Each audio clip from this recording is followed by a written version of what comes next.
HarperCollins presents An Unladylike Secret by Amita Murray, read by Krupa Pattani.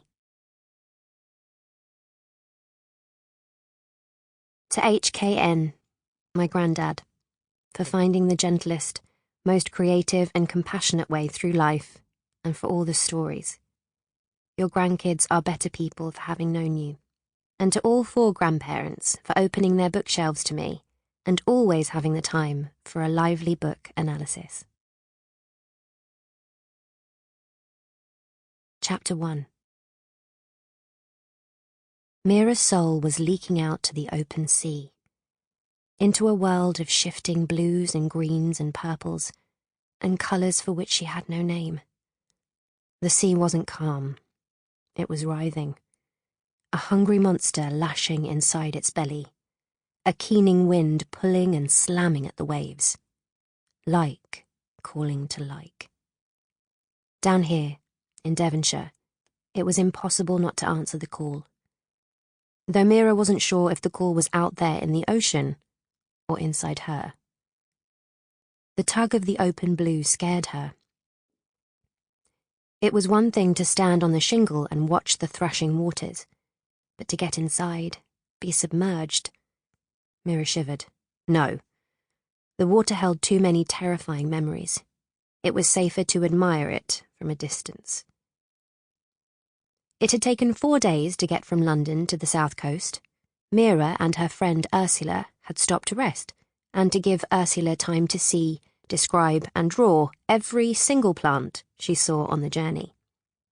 They had made one more stop when a sudden, blind panic swept over Mira, and she halted the carriage and tumbled out, gasping for breath.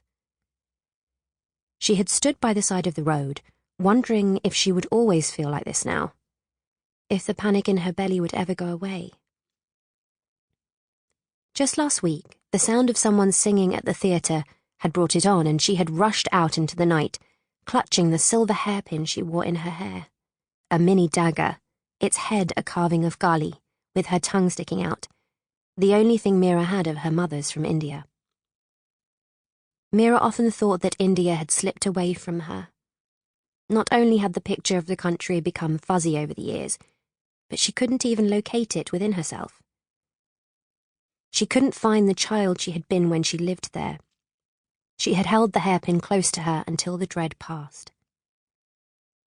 Ursula had looked intensely surprised, as if Mira was turning into a completely different person. Mira was terrified that the facade she had built so carefully of a sensible, steady woman was crumbling, and everyone would see the yearning and fears that stormed inside her. She turned for a second to look at the Globe Inn where they had rooms. It was a large white building, hung with baskets of flowers, and it looked like it had given up the fight to keep out the sand and chaos about a century ago. Carriages stopped there all day for a lightning-quick change of horses. Stagecoaches arrived, crammed with passengers, and the proprietor had told them that the kitchens fried 3,000 sausages every day and got through a good few casks of brandy. Mira breathed in the salt air. London was not the ugliest place in the world, even with the constant building works and the murky fog. But this, the south coast, was something else. Sinfully red cliffs rose all the way in front of her, as if the sea had given birth to them. Velvet hills sloped into the distance. Starbursts of stone crop poked through the rocky crevices and the fleshy leaves of sea sperry.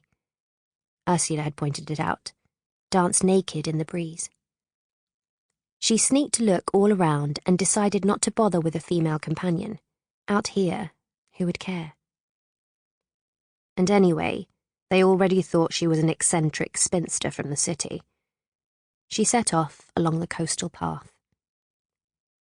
Some way in front of her, the red cliffs made a cove. The hotel proprietor, Irma Ponsonby, had warned her to keep away from it. I wouldn't wander that way alone if I were you, Miss Marleigh. However free and easy you are in the city, even you might not be a match for the local smugglers. Sample complete. Ready to continue?